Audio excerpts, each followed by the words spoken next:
This conference will now be recorded.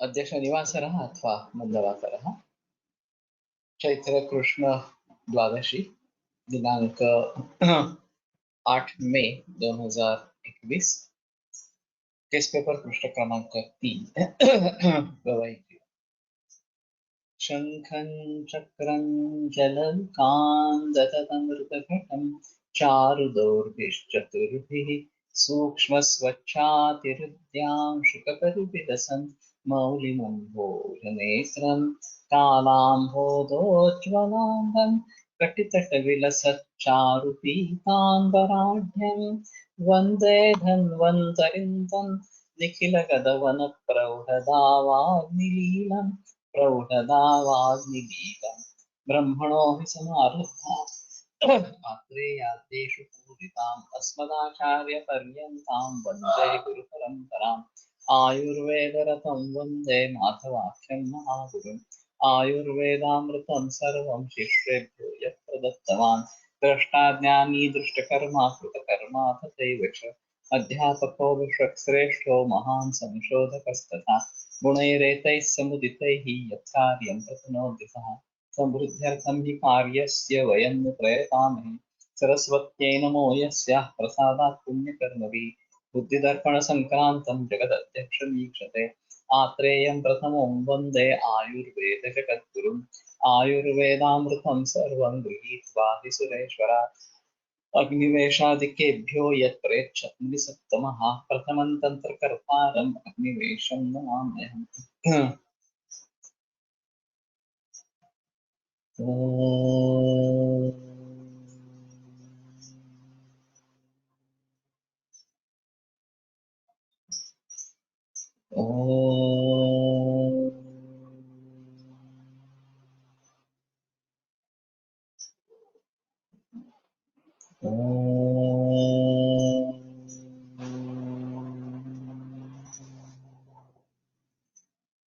Om Shanti शांति शांति।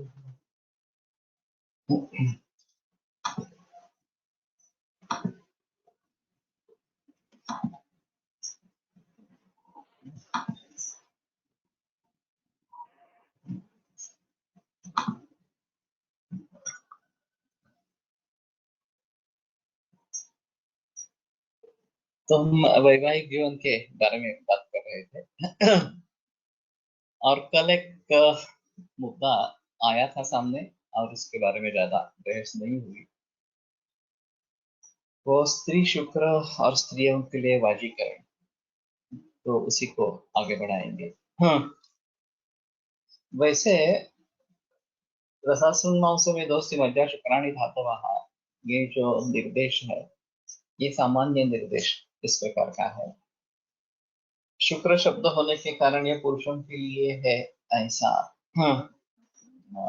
लगता है, लेकिन पुरुष प्रधान पद्धति से सभी ग्रंथ लिखे गए हैं, तो औरतों के बारे में इस प्रकार का जिक्र ज्यादा नहीं किया गया है। लेकिन एक सामान्य धातु जैसे क्रीडनम जीवनम लेतस्नेहो धारण पूर्णे गर्भोत्पादश्च धातुनां श्रेष्ठं कर्मक्रमात्स्कृतम्, उस हिसाब से देखा जाए तो जो पुनर्निर्माण ये जो कार्य है शुक्र का, सभी धातुओं का पुनर्निर्माण इस प्रकार, और इसलिए राजयक्ष्मा की संप्राप्ति में क्षीणे रेतस्य अनंतरः क्षीयन्ते धातवः सर्वे ततः शुष्यति मानवः, ये भी एक तरीका बताया है राजयक्ष्मा का बढ़ने का इस प्रकार से। तो शुक्र के ऊपर पूर्व धातु भी निर्भर इस प्रकार के है, और सभी धातुओं का पुनर्निर्माण शुक्र के ऊपर निर्भर इस प्रकार का है। इसलिए वर्ण चिकित्सा में स्त्रीणां तु स्मृति संस्पर्श दर्शने चलते स्मृते शुक्रे व्यवायजान दोषान असंसर्गे की अवापनुयात्, ये सूत्र बताया गया है कि अगर शुक्र स्राव हो जाता है, वर्ण चिकित्सा कर रहे हैं उसमें, तो व्यवाय जो दोष है उसमें प्राप्त हो जाते हैं असंसर्गे की, व्यवाय न होने पर भी वो होते हैं।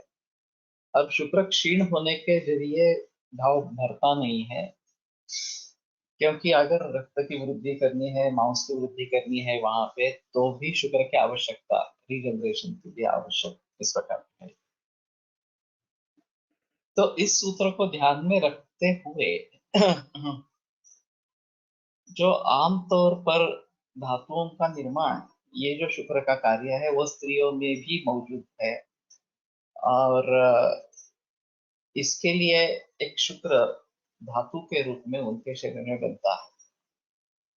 बीज रूप जो शुक्र बनता है वो आर्तव नाम से कहा जाता है और वो आग्नेय है। ये शुक्र सौम्य इस प्रकार का है और वो आग्नेय इस प्रकार का है। पुरुषों के बारे में थोड़ा सा ऐसा बता सकते हैं कि बीज रूप शुक्र, हाँ, और पुनरुत्पादन क्षमता रखने वाला इस प्रकार का, जो धातुओं के पुनर्निर्माण के बारे में काम में आने वाला शुक्र शायद एक हो सकते हैं या उसमें भी कुछ भिन्नता इस प्रकार की हो सकती है। लेकिन शुक्र संज्ञा एक ही है। एवं मासेन रसः शुक्री भवति स्त्रीणां चार्तवम्। इससे ये स्पष्ट होता है कि स्त्रियों में बीज रूप में आर्तव इस प्रकार का निर्माण होता है और बीज रूप में शुक्र का निर्माण पुरुषों में इस प्रकार का होता है। लेकिन सभी धातुओं का निर्माण, ये जो शुक्र का अहम कार्य है, वो शुक्र नाम से ही स्त्रियों में भी माना जाएगा इस प्रकार से।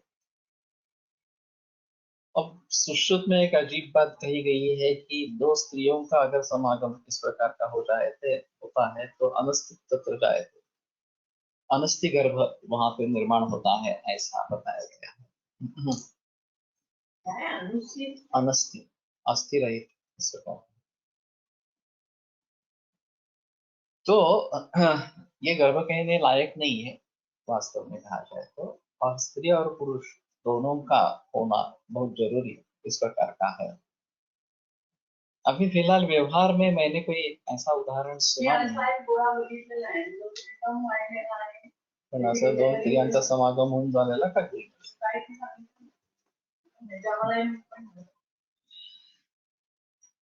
तो एक गुल्म इस प्रकार से बढ़ता है और गर्भवृद्धि जैसे लक्षण दिखाता है वगैरह वगैरह है, वो दिखते हैं केसेस। लेकिन दो स्त्रियों का इस प्रकार के होकर कुछ गर्भ जैसा निर्माण हो गया जिसमें अस्थि नहीं है बिल्कुल, ये मैंने देखा या सुना इस प्रकार का नहीं है, लेकिन सुश्रुत में स्पष्ट निर्देश है, तो ये अलग चीज इस प्रकार की है। तो फिर हमारे हिसाब में स्त्रियों के शरीर में दो तरीके का अपरिणाम या परिणमन होता रहेगा आहार का जो है वो। एक तो बीज रूप शुक्र जिसको आर्तव कहते हैं, और ये थोड़ी अलग चीज इस प्रकार की है, उष्णवीर्य इस प्रकार की है। और दूसरा जो है वो शुक्र जो धातुओं के पोषण के लिए कार्यकारी इस प्रकार का होगा, वो सौम्य इस प्रकार का रहेगा। अभी स्पष्ट निर्देश तो इसके बारे में ग्रंथ में कहीं नहीं है कि इस प्रकार से दो बनते हैं, आर्तव बनने का निर्देश है। और ये रसास्विन मांसों में दोस्तों मज्जा शुक्राणी धातु, हाँ, ये अगर सामान्य रूप से उसको ग्रहण किया जाए तो ये बात बन सकती है कि स्त्रियों में भी इस प्रकार का कुछ शुक्र बनता है। अब बात ये होती है कि स्त्रियों में वाजीकरण की आवश्यकता होती है या नहीं है, और अगर उनमें वाजीकरण देना है तो वो किस प्रकार का देना है। तो आवश्यकता होती है नहीं होती है, तो होती है। जैसे इम्पोर्टेंसी या क्लैब्य के बारे में पुरुषों में बताया गया है, उसी प्रकार का क्लैब्य स्त्रियों में भी हो सकता है, और मुझे बिल्कुल अपेक्षा ही नहीं है। अब मृद्वेषिणी अस्तनी चैव, ये षंढी योनि के बारे में लिखा गया है। तो ये मृद्वेषिणी है, समागम तो चाहती ही नहीं है लेकिन पुरुष का द्वेष करती है, ऐसा भी नहीं। तो संभव था उसके पहले वाले जो समागम नहीं चाहते इस प्रकार की भी अवृत्ति रहेंगी। और खास करके जब दीक्षा जल्दी ली जाती है, संन्यास लिया जाता है, चाहे 20-25 इस प्रकार के उम्र में, बाय स्त्रियों के द्वारा, सूझबूझ कर कि मुझे इस रास्ते में नहीं जाना है, इस प्रकार से विवाह के मार्ग पे नहीं चलना है, तो शायद ये बात हो सकती है कि उनके मन में ये भावना जागृत होती है कि मुझे इस प्रकार के ऐहिक सुख भोग लेने ही नहीं है, मुझे पारलौकिक सुख में ही इंटरेस्ट है। अब उस मार्ग पे जाते हैं तो एक अलग चीज है, लेकिन गृहस्थाश्रम में होके इस प्रकार से अगर रहेंगे तो वो गृहस्थाश्रम के लिए बड़ी पीड़ा इस प्रकार की होगी, और ये बड़ी बाधा बाधा इस प्रकार की होगी। तो वहां ये बात होनी चाहिए कि उसको वाजीकरण की आवश्यकता है। और जैसे पुरुषों के बारे में शास्त्री पुरुषोत्तमा ये जो बताया गया है, वाजीकरण अग्रंथ क्षेत्रम स्त्रिया प्रहर्षणी, इस प्रकार से, उसी प्रकार से स्त्रियों के लिए भी वो मर्द वाजीकरण अच्छा इस प्रकार का हो जाएगा, श्रेष्ठ वाजीकरण हो जाएगा, और उससे ही काम उत्तेजना मिलती रहेगी, तो उसका वाजीकरण बना रहेगा। हाँ हाँ। अगर ये बात होती नहीं है तो डिफिकल्टी इस प्रकार की है। हाँ। विदेशों में मैंने एक जर्मन छात्र से सुना था कि सबसे बड़ी समस्या इंटरकोर्स का समाधान न होना ये है, और उसका महत्वपूर्ण कारण लाइफ रिलेशनशिप ये है। एक बेल्जियम की पेशेंट मेरे पास आई थी, और फॉरेनर के लिए हमारे यहाँ एक अलग प्रोफार्मा था, तो उसमें मैरिटल स्टेटस के बारे में लिखा था, तो उसमें सभी को काट दिया, मैरिड, अनमैरिड, सिंगल, विडो वगैरह वगैरह इस प्रकार से, और लैट रिलेशन के लिखा। तो मेरे समझ में नहीं आया लैट रिलेशन क्या है, तो बोलिए हाल ही में कॉइन हुई टर्म है लिविंग अपार्ट टुगेदर, ऐसा उसका मतलब है। So both male and female live apart but come together mainly for sex. Or this like relationship can be kept with many at a time by both. तो ये बड़ा अजीब मामला इस प्रकार का है कि मेरे संपर्क में अगर 5-6 इस प्रकार की लड़कियां हैं, तो मैं फोन करके पूछ लेता हूँ क्या are you free tonight और समथिंग लाइक दैट। वो बोलती है हाँ ठीक है, तो डिसाइड कर लेते हैं कि किसके घर पे जाना है, और नहीं है फ्री, दूसरे किसी के साथ एंगेज्ड है, तो दूसरे को फोन करते हैं, और ये सिलसिला चलता रहता है। हाँ। अब बात यह होती है कि जब एक के साथ इंटरकोर्स चालू है, तो पिछला कोई इंटरकोर्स जो दूसरे किसी के साथ किया गया है उसका स्मरण आता रहता है, और उसमें अच्छा हुआ बुरा हुआ जो भी है उसके हिसाब से। हाँ। और फिर इस इंटरकोर्स का समाधान नहीं मिलता, ये उनकी एक समस्या उसने मुझे बताई। मैंने कहा तो हमारे यहाँ तो गृहस्थ आश्रम में एक ही पत्नी होती है बस, बाकी कुछ होता ही नहीं है। और फिर भी हमारा समाधान टूटता नहीं है। ये इस प्रकार से करने से समाधान अगर टूटता है, मिलता नहीं है, तो क्या मतलब है इस प्रकार से करने से? स्त्रियांमध्ये वैषयिक भावना निर्माण करणे हे शुक्राचे कार्य आहे का? विशेषतः वैवाहापूर्वी योनी स्निग्धता निर्माण करणे, वैवाहिक इच्छा, प्रीती इत्यादी शुक्राचे संबंधित मेनोपॉज एज मध्ये या गोष्टी कमी होतात, कारण शुक्र क्षय होतो किंवा डिस्पॅरेनिया मध्ये शुक्राचा विचार करावा। मैं उसकी तरफ आने वाला हूँ एक्चुअली, कि जैसे पुरुषों में कामोत्तेजना जब इस प्रकार की होती है, तो शरीर तप्त हो जाता है, इरेक्शन हो जाता है वगैरह वगैरह इस प्रकार से।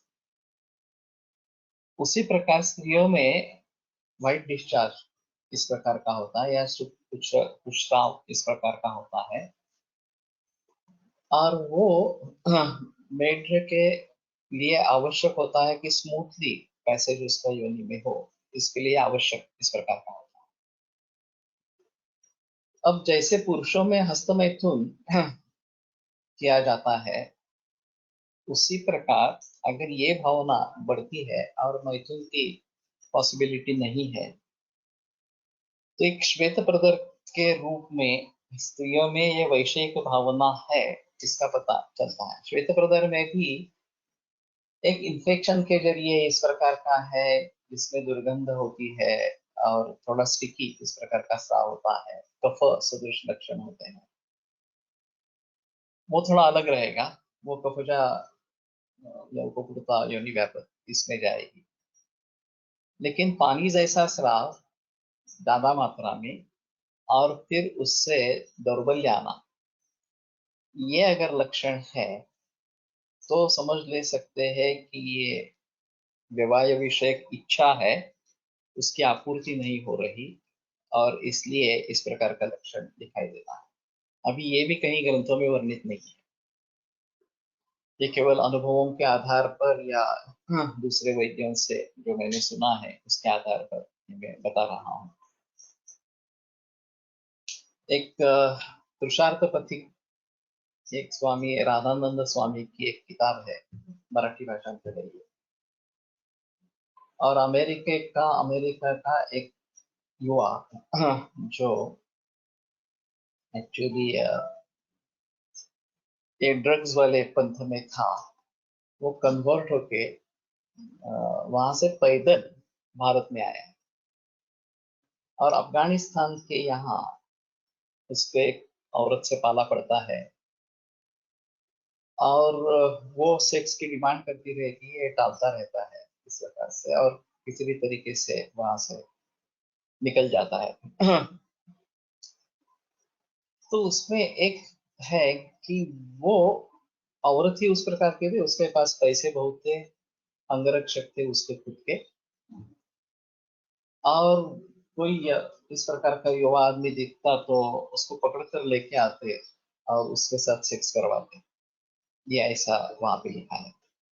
अतिचरणा योनि व्यापक बताई गई है कि जो कृमि से संबद्ध है और कंडू होने के कारण व्यवहार की इच्छा होती रहती है और व्यवहार होता रहता है, ऐसा इस प्रकार का बताया गया है। तो इस प्रकार से जिनमें ये भावना ज्यादा है, ऐसी भी औरतें होती है इस प्रकार से। और सर कहा करते थे कि दोनों में से किसकी शक्ति ज्यादा है, या किसकी इच्छा प्रबल है, ये भी एक अहम मुद्दा हो सकता है। अपेक्षा किससे की जाती है पहले कि विवाह हो इस प्रकार से, स्त्री से या पुरुष से? फिर दूसरी व्यक्ति रिस्पॉन्ड कैसी करती है कि हाँ ठीक है, चलो करेंगे इस प्रकार से, नहीं तो नहीं, मुझे आज मूड नहीं है, तबीयत ठीक नहीं है, अशक्ति है वगैरह वगैरह, ऐसा करके कुछ टालते हैं क्या इस प्रकार से। और फिर इस प्रकार से अगर विवाह समाधान कारक नहीं होता है, तो वो एक बड़ा कारण बन जाता है डिससेटिस्फैक्शन का, चिड़चिड़ापन वगैरह वगैरह इसके बारे में। और इसलिए स्त्रियों में भी इस प्रकार की आशंका रहती है कि उन्हें वाजीकरण देने की आवश्यकता है या नहीं है, तो वाजीकरण देने की आवश्यकता है, ये भी बात हो सकती है। अब वाजीकरण के रूप में कौन से योगों का प्रयोग करें, ये एक अलग मुद्दा इस प्रकार का रहेगा। According to Dr. Vittal Prabhu, women are more emotional attachment about sex and men are more physical attraction. Both have different orientations but about sex.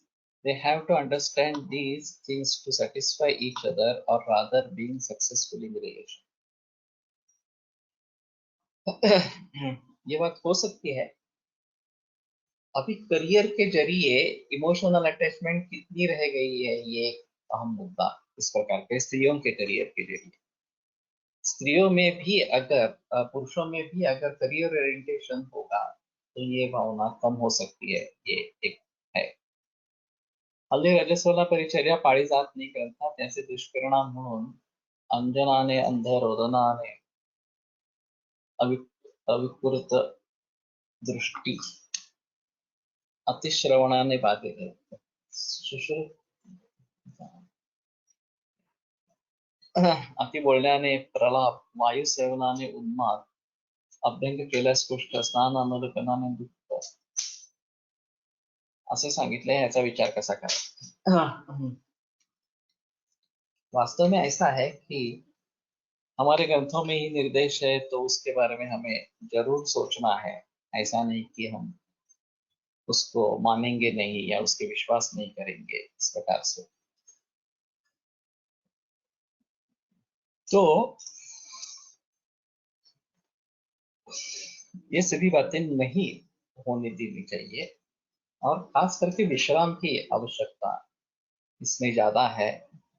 थोड़ा ही अन्न खाना है, अपने हाथ में लेकर अंजलि, इतना ही प्रमाण उसका बताया गया है। परणे शराबे हंसते व बुंजित ब्रह्मचारिणी, और ब्रह्मचर्य का पालन करना जरूरी इस प्रकार का है।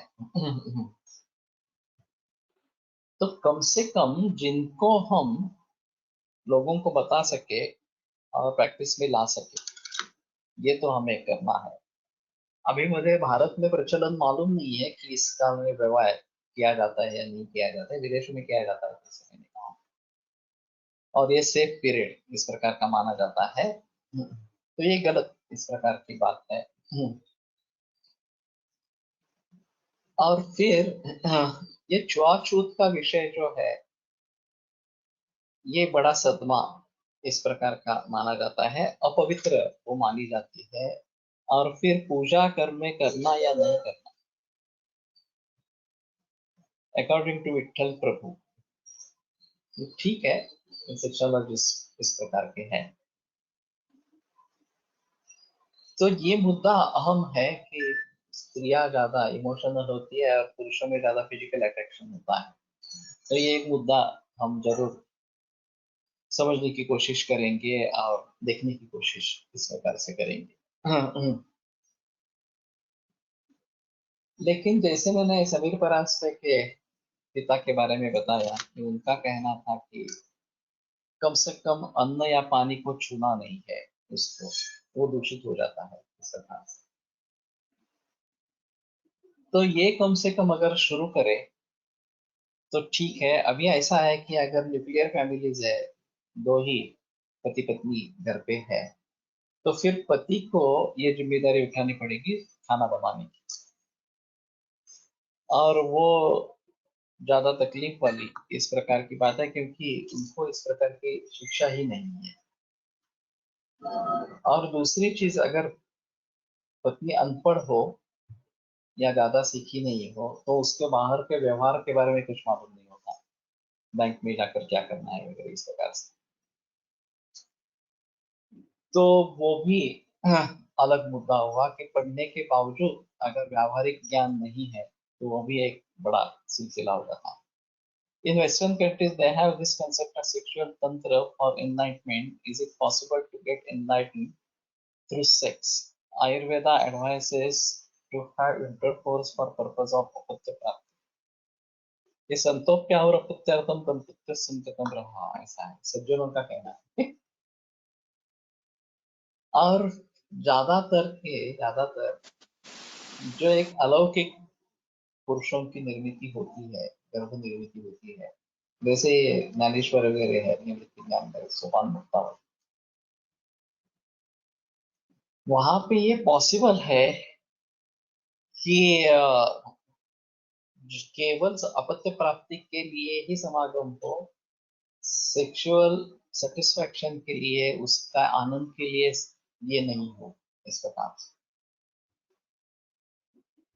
तो ये एक उच्च दर्जा का दर्जे का आनंद है केवल अपत्य प्राप्ति के लिए इस प्रकार से करना, लेकिन लोग दोनों तरीके से करते हैं। आम जनता जो है वो दोनों तरीके से करते रहते हैं, अपत्य प्राप्ति के लिए भी होता है और सेक्स का एक समाधान एक अलग चीज इस प्रकार की है।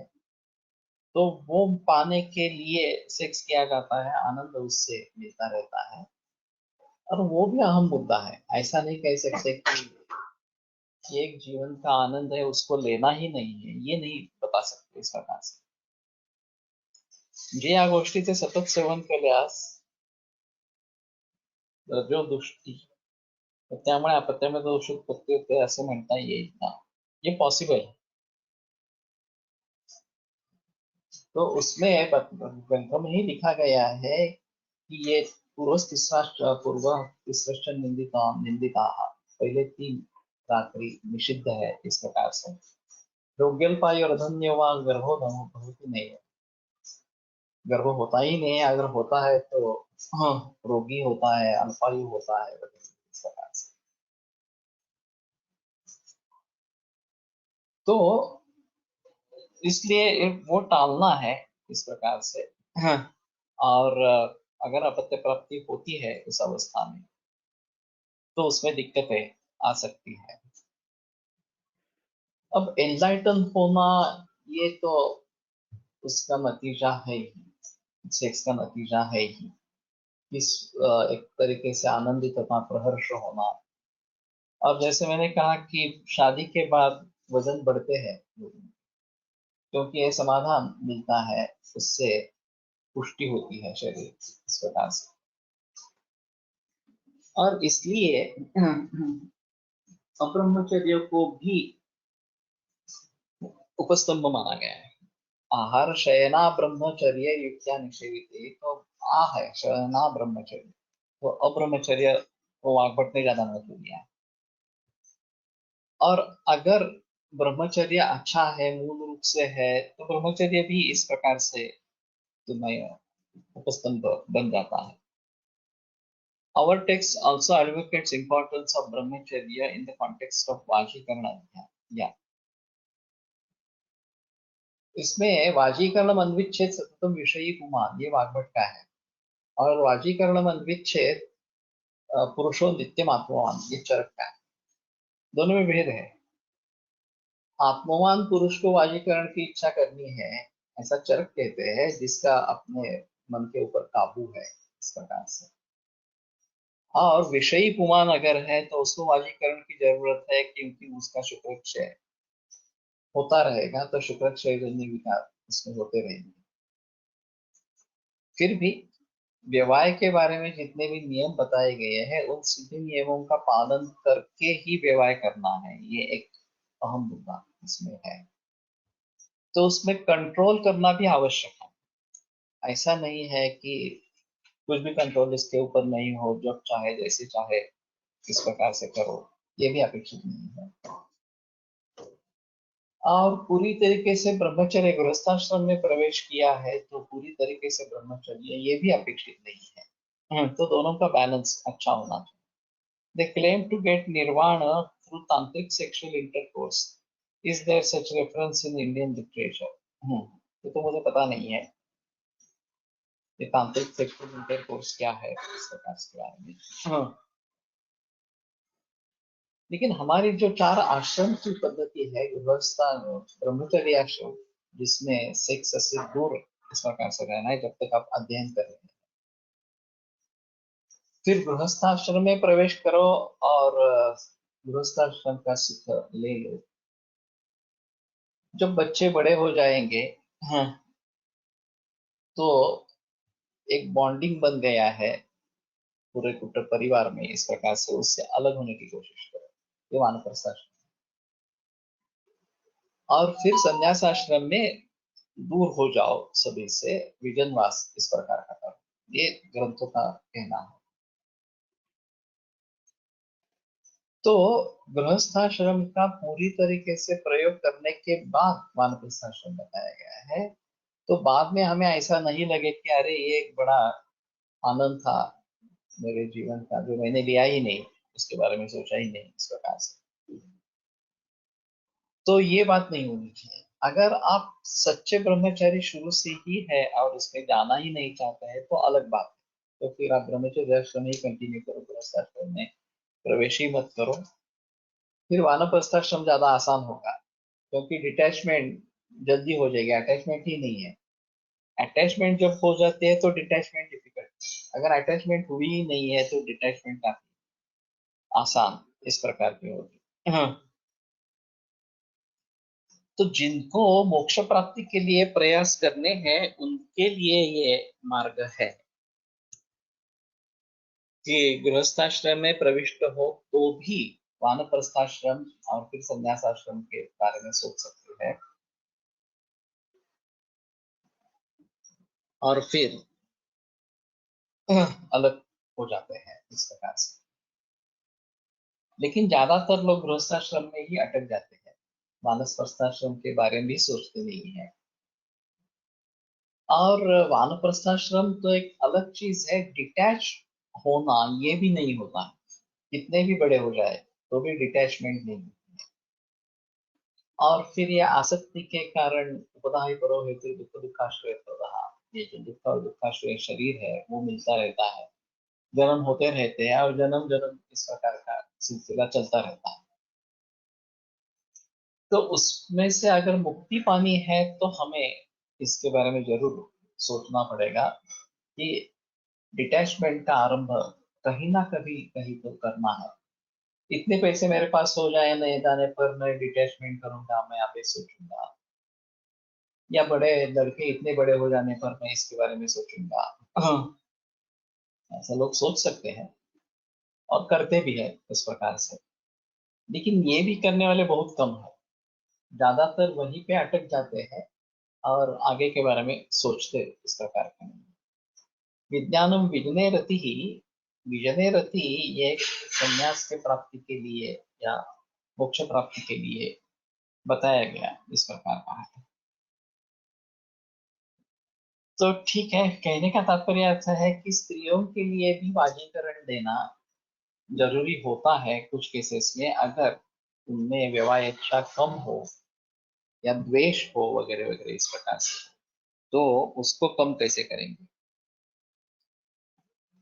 अभी एलोपैथी में सेक्स चेंज करना ये भी एक ट्रीटमेंट की जाती है, और कोई लड़की है उसको लगता है कि मैं लड़का हूँ और ये कुछ हार्मोनल गड़बड़ इस प्रकार की हो गई है, और फिर उसकी जांच की जाती है और उसको लड़के में परिवर्तित किया जाता है, और वाइस वर्सा लड़के को लड़की में परिवर्तित किया जाता है इस प्रकार से। अब ये कैसे डिसाइड होता है, और हार्मोन्स देके इस प्रकार से परिवर्तन होने के बाद वो सचमुच लड़का लड़की अच्छे तरीके से बनते हैं या नहीं बनते हैं, एक उनकी जो मानसिक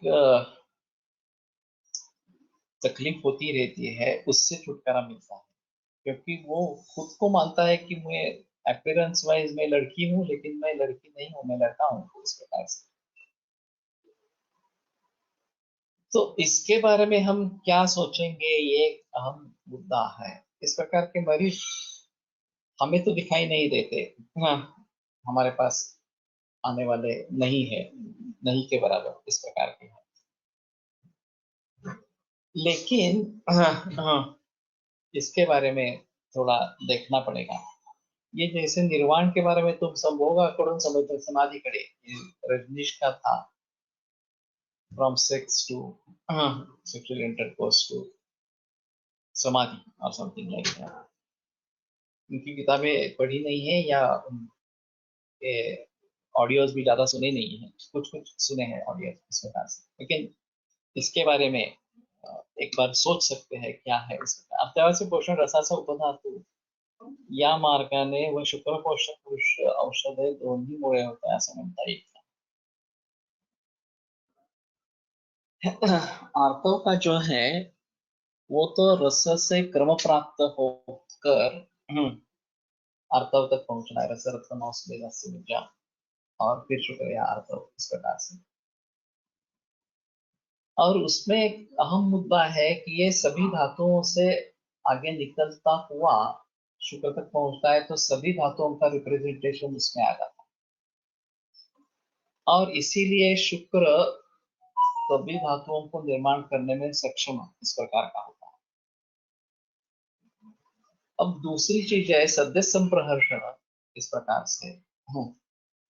तो कामेच्छा बढ़ाना और सद्य शुक्र कर्म तयः, ये जो दूध का उदाहरण दिया जाता है कि तात्काल शुक्र की वृद्धि इस प्रकार की होती है और ये केवल इंटरकोर्स के लिए उपयोगी इस प्रकार के हैं। तो जो इस प्रकार के दवाइयां हैं जो कामेच्छा बढ़ाने वाली है और जो अपत्य निर्माण करने वाली। अभी पुरुषों के बारे में जो सोचते हैं तो अपत्यकर योग भी बताए गए हैं। तो शायद ये राजस्पर्मिया वाले लोग हैं उनको अपत्यकर योग पहले शुद्धि करनी है शरीर की पंचकर्म के द्वारा और फिर अपत्यकर योग देनी है। और औरतों में अगर अनपत्यता की चिकित्सा करनी है तो वंध्यानादि सुदप्रदम वगैरह इस प्रकार के जो योग बताए गए बला तेल जैसे ही है या धान्वंतर तेल। तो वंध्यानादि सुतप्रदम ये प्रदर्शनी काफी योगों में इस प्रकार की है तो उनका प्रयोग करना हो। तो हम अपत्य प्राप्ति के लिए कर रहे हैं या वाजीकरण के लिए, वाजीकरण के लिए कर रहे हैं, सद्य संप्रहर्षण के लिए कर रहे हैं, ये इसके बारे में थोड़ा सोचना है। और फिर उस प्रकार के योग ढूंढ के देना है। अभी सद्य संप्रहर्षण के लिए जो योग पुरुषों के हैसियत से दिए गए हैं वो भी स्त्रियों में इस्तेमाल कर सकते हैं, ऐसा मेरा मंतव्य है। वाजीकरण अन्विच्छेद सततम पुमान या श्लोकामध्ये पू शब्द पुरुष या अर्थाने आहे व टीकेमध्ये पू ग्रहण स्त्री संवादी निवृत्त्यर्थ असे आले आहे। तो पुरुष का जो ग्रहण है वो स्त्री और षंडादि निवृत्त्यर्थ इस प्रकार के अगर टीकाकार का मत है तो स्त्रियों के लिए नहीं है ये वाजीकरण लेना इस प्रकार से, ऐसा चक्रमणि दत्त का अर्थ है। तो ठीक है, एक मत के हैसियत से इसको ध्यान में रख सकते हैं, लेकिन फिर भी मैं मानता हूं कि स्त्रियों के लिए वाजीकरण की अपेक्षा होती है, नहीं होती है ऐसा नहीं है। अपत्य प्राप्तीशिवाय मोक्ष नाही असे म्हणतात ते कसे मालूम नहीं। ऐसा ही है। गृहस्थाश्रम में प्रवेश करने के बगैर वानप्रस्थाश्रम या संन्यासाश्रम नहीं हो सकता, ऐसा है। इसमें अपवाद है ऑफकोर्स, शंकराचार्य वगैरह जो है ये अपवाद स्वरूप इस प्रकार के है कि ब्रह्मचर्य आश्रम करके हुए भी मोक्ष की तरफ जा सकते हैं। विच औषधि योगास कैन बी थॉट ऑफ और स्त्रीवाजीकरण जो पुरुषों के लिए वही देने हैं। मकर ध्वज से लेकर पुष्पधनवा रस वगैरह वगैरह इस सभी का प्रयोग इस प्रकार से हो सकता है। सिर्फ वृक्षवटी जो है वस्तांड से है तो वो स्त्रियों में नहीं देनी है इस प्रकार। या जैसे मैंने कहा कि माश ये दोनों में उपयुक्त है। माश वैसे भी शुक्र कर है और माश आर्तव को निर्माण करने वाला ये भी है। तो उड़द का प्रयोग दोनों में यहाँ एक खीर के रूप में, पायस के रूप में पुरुषों में और स्त्रियों में शायद तेल के साथ उड़ीद वड़ा इस प्रकार से कर सकते हैं और वो आर्तव को भी निर्माण करेगा और वाजीकरण भी होगा। अभी माश की एक प्रॉब्लम ऐसी है कि एक गुरु है ज्यादा पश्चिम होने में, हाँ निकृष्ट बताया गया है। स्त्रियों में अगर इसके बारे में सोचना है जैसे कि ओवम निर्माण नहीं हो रहा, निर्माण हुआ है तो बढ़ नहीं रहा, तो माश का सेवन बताते हैं। और फिर स्निग्धशाली ओदन माशयुक्त आहार एक मास घेऊन अपत्यप्रतीसाठी संबंध ठेवायचे स्त्री पुरुष दोघांसाठी सांगितलं। ये रेफरेंस एक बार सामने रखो, अच्छा रेफरेंस है। तो स्निग्ध शालीओदन आणि माश असा आहार दोघांसाठी। उडीद वडा तिळतेला तळून द्यावा का? दे सकते हैं, लेकिन घी और तेल इकट्ठा करना ज्यादा बेहतर इस प्रकार कर देगा। हाँ, अभी बाजार में जो उड़ीद वड़ा मिलता है वो ज्यादातर कार्पासी के तेल में बनता है, तो वो तो अच्छा नहीं है। स्त्रीवाजीकरणाने स्त्रिया व्यभिचारी होतील त्या काळच्या पुरुष ग्रंथकारांना वाटत असेल का, म्हणून नाही म्हटले असेल समाज व्यवस्थेसाठी। बता नहीं सकते, लेकिन पुरुष तो व्यभिचारी होते हैं। वेश्या व्यवसाय हजारों बरस से सभी विश्व में चलता आ रहा है, केवल भारत में ही है ऐसा प्रचलन नहीं है, सभी विश्व में वेश्या व्यवसाय प्रचलन में है। तो पुरुषों का व्यभिचारी होना ये समाज के लिए मान्य है। वास्तव में मान्य में नहीं होता, लेकिन कुछ कर नहीं सकते इसलिए छोड़ देते हैं इस प्रकार से। और एक पिक्चर आया था बीच में, मैंने सिर्फ परीक्षण सुना कि मेल प्रोस्टिट्यूट, इसके ऊपर पिक्चर था। तो ये कंसेप्ट ही अजीब इस प्रकार की है कि औरतें इस प्रकार की होती है जो सेक्स की इच्छा रखती है, और ये मेल प्रोस्टिट्यूट्स उनके घर पे जाके उनको सेक्स देते हैं इस प्रकार से। और फिर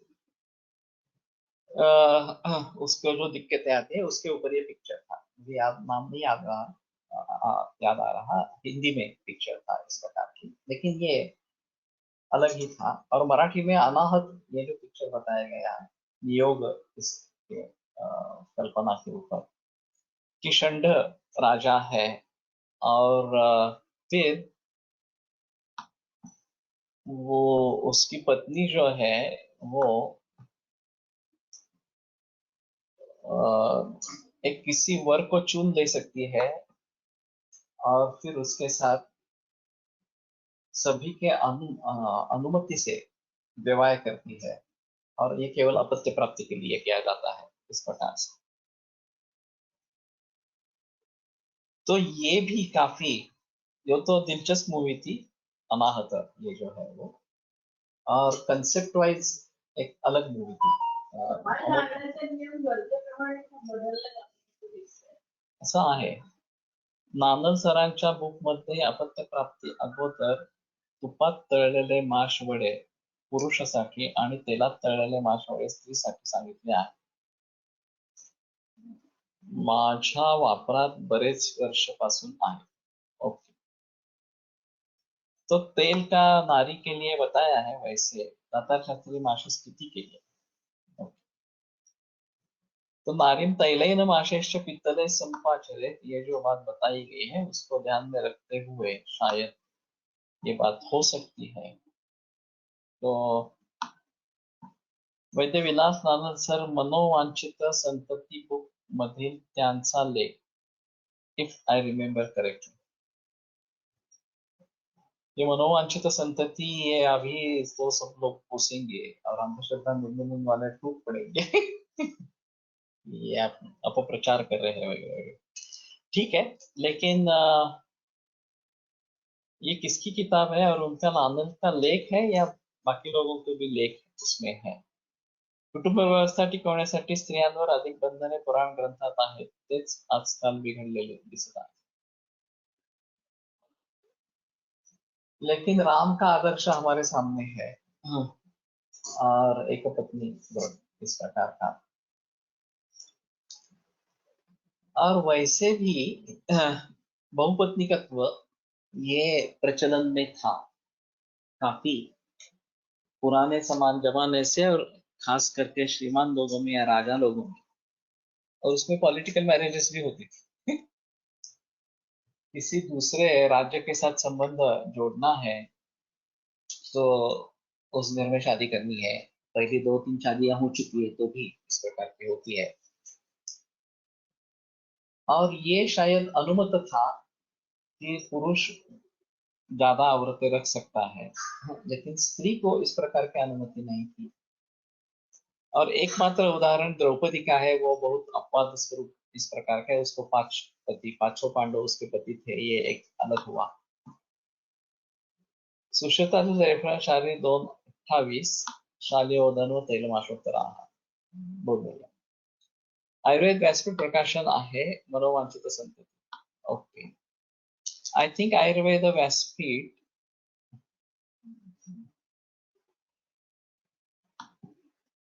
आयुर्वेद व्यासपीठ की कुछ किताबें अच्छी है.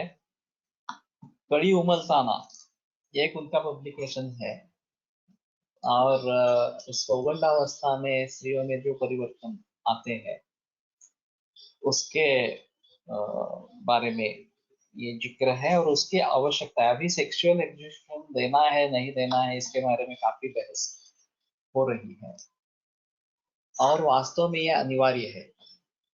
जब पुराने जमाने में दोनों साथ में नहीं आते थे, शादी के बाद ही दोनों साथ में आते थे, तो सेक्स एजुकेशन देने की आवश्यकता नहीं थी. लेकिन अभी बिल्कुल शाला से लेकर कॉलेज और करियर में स्त्री पुरुष साथ में होते हैं बगैर शादी के. तो ये संभावना बढ़ती है कि कोई बहक जाए, कोई फंसा न जाए इस प्रकार से, और फिर उस उद्दिष्ट से सेक्सुअल एजुकेशन देना जरूरी होगा इस प्रकार से. लेकिन वो कैसे देना है, क्या करना है, आयुर्वेद से इसके बारे में कैसे सोचना है, ये सभी चीजें ध्यान में रखनी पड़ेगी. बाकी लोगों के भी लेख है, शायद आयुर्वेद व्यासपीठ ने प्रकाशित की हुई किताब है. बाद में संवन से रिलेटेड लॉ की वजह से ये बात जैसे बाद में इसका प्रकाशन रोक दिया था.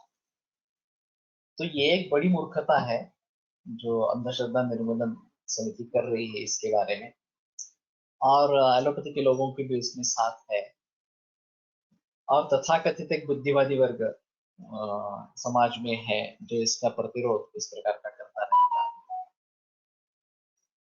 तो अभी कायदा की दृष्टि से इसके बारे में थोड़ा सा देखना पड़ेगा. वाजीकरण अग्रंच क्षेत्र स्त्रिया प्रहर्षणी जी स्वतः वाजीकरण आहे तिला वाजीकरणाची आवश्यकता नसावी मूल्य नसावा असं वाटतं.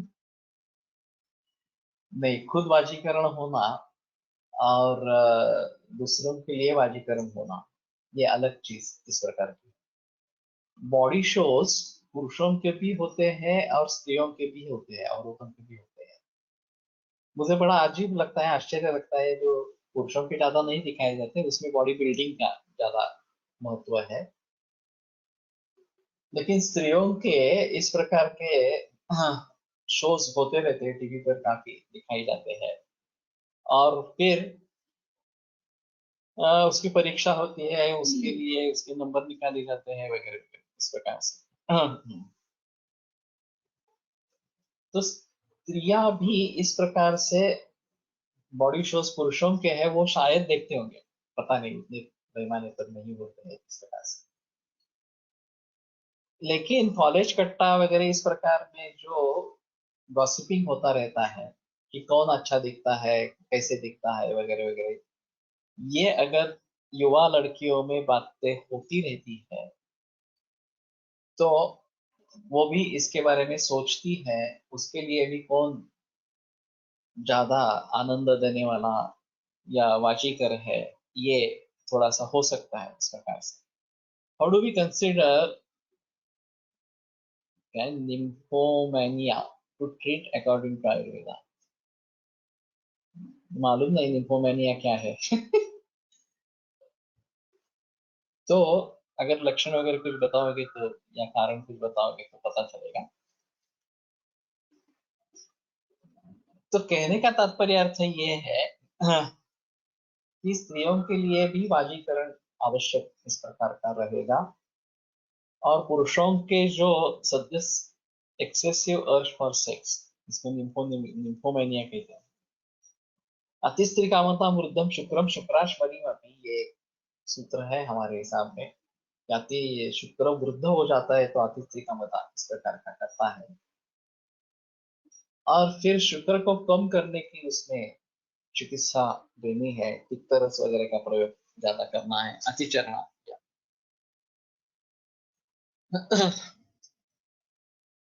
अतिचरणा में तो कृमि का संबंध है, तो कृमिघ्न चिकित्सा, कफघ्न चिकित्सा इस प्रकार से दे सकते हैं, तो ये प्रॉब्लम मिट सकती है। पण और डेली योनी भाव त्याच्यात पण आपण जणे आवृषण या गोष्टी आलेल्या आहेत ते बऱ्यापैकी प्रमाणात असतात आपल्याकडे, तर मग त्याचा काय विचार? नहीं, पण इसमें ये भी अवृष्य जो बताए गए हैं, मिश्रिया है या धनिया है, जो अवृष्य बताए गए हैं, तो ये सेक्स के डिजायर कम करने के लिए उसका प्रयोग किया जा सकता है। ये एक अलग अलग चीज इस प्रकार की रहेगी।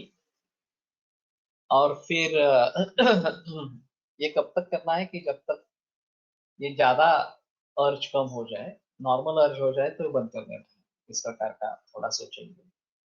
और कुछ भी मानसिक परिणाम अगर हो जाता है तो फिर भी सेक्स की डिजायर कम हो जाएगी, ऐसा थोड़ा सा है। तो कहने का मतलब ये है कि आयुर्वेदिक सेक्सोलॉजिस्ट निर्माण होने की ये है, गरज है या फिर आवश्यकता है, क्योंकि इसके लिए काफी स्कोप है और ये समाज की जरूरत भी है। तो लेकिन अभी जैसे विटाइक्स गोल्ड वगैरह है, या फिर ये जो विज्ञापन रहते हैं कमजोर रोगी मिले वगैरह इस प्रकार से, उसी के जरिए ये व्यवहार चलता रहता है, और ये बराबर नहीं है। तो ये समाज की आवश्यकता है, जरूरत है, तो अच्छे वैद्य को इसमें ध्यान देना पड़ेगा, और फिर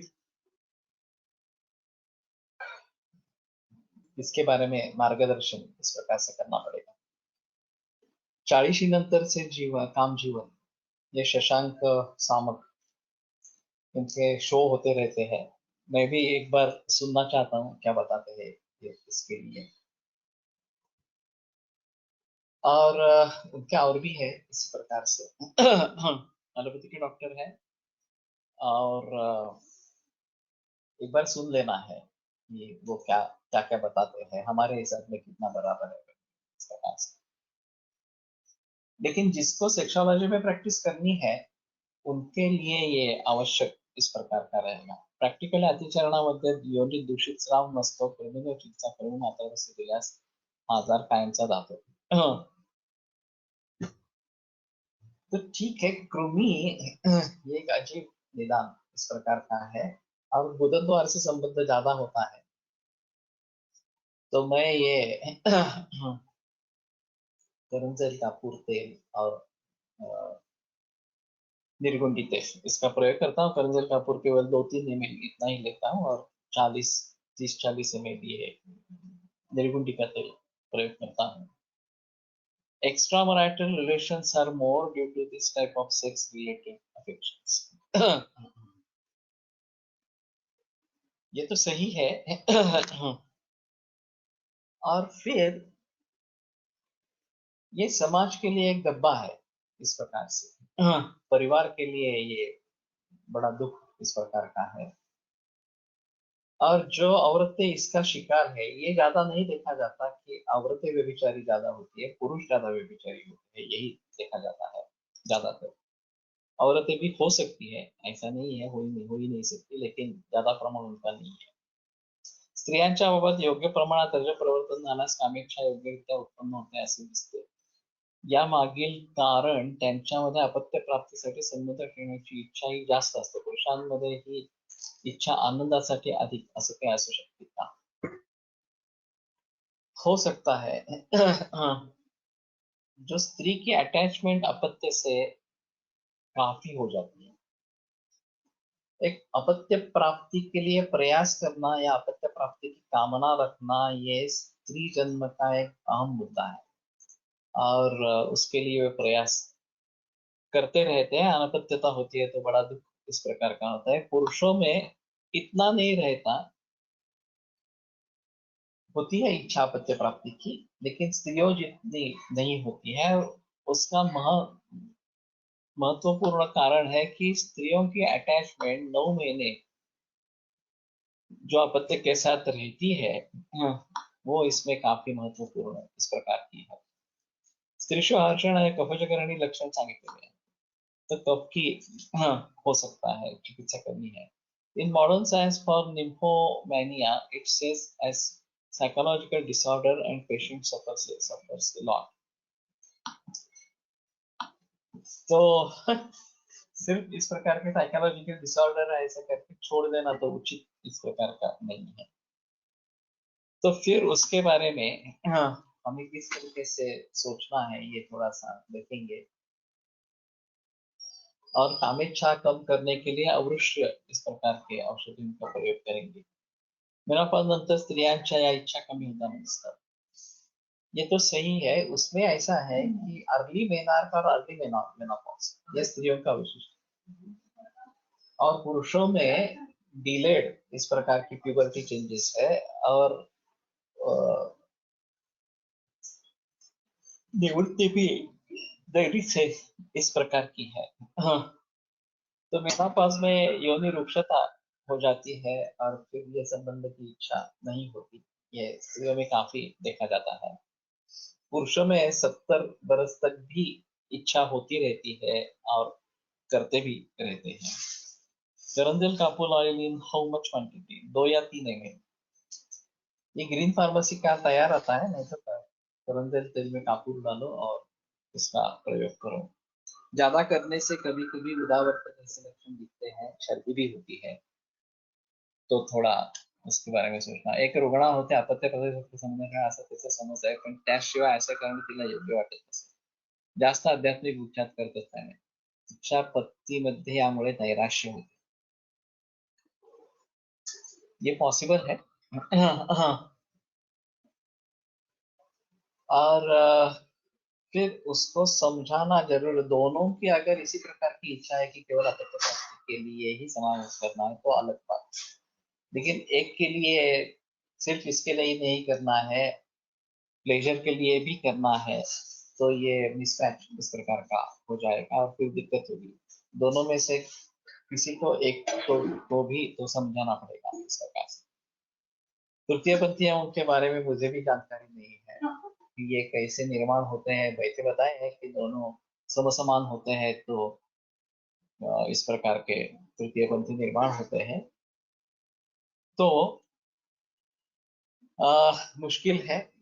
और सेक्सोलॉजी के बारे में ये सब देखना पड़ेगा एक बार, और फिर उसके बारे में कुछ जिक्र हो सकता है. लेकिन थोड़ा अलग इस प्रकार का विषय है. ठीक है, यहीं पे रुकते हैं. सोमवार को फिर चरक को लेकर मिलेंगे, और मंगलवार को अमावस्या है तो मंगलवार का नहीं रहेगा लेक्चर. बुधवार को फिर से लेक्चर होगा. आयुर्वेद प्रकांडो निगदित इह शल्यतंत्र प्रधानः शिष्येभ्यः शाश्वतोऽयं निखिलजनकृपा व्याप्तचित्ते मयेन आयुर्वेदस्य वाञ्छन् पुनरपि भुवने ताञ्च सुष्ठुप्रतिष्ठा श्रेष्ठं धन्वन्तरिं तं प्रणमति च सदा वैद्यवर्गो विनूनम् वैद्यवर्गो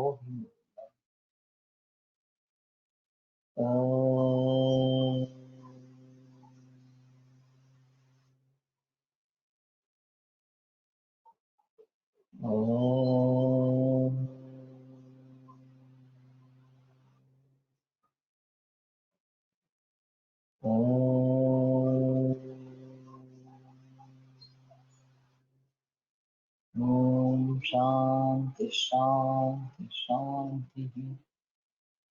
समलिंगी बारे में मानसिक और शारीरिक दोनों विकृति होगी ऐसा लगता है. और उसमें भी ऐसा है कि जब ये रहते हैं एक साथ में, जिसको अभी कानून से भी मान्यता दी गई है, तो उसमें से एक व्यक्ति स्त्री भूमिका का रोल निभाता है और एक व्यक्ति पुरुष भूमिका का रोल निभाती रहती है. तो शायद ये जो लिंग परिवर्तन करना चाहते हैं लेकिन नहीं हुआ है, इनके बारे में ये बात होती रहेगी। तो इसके बारे में जानकारी लेना बहुत जरूरी है। इस प्रकार का विरम्यते व्याख्यान व्यापारात् सोमवासरे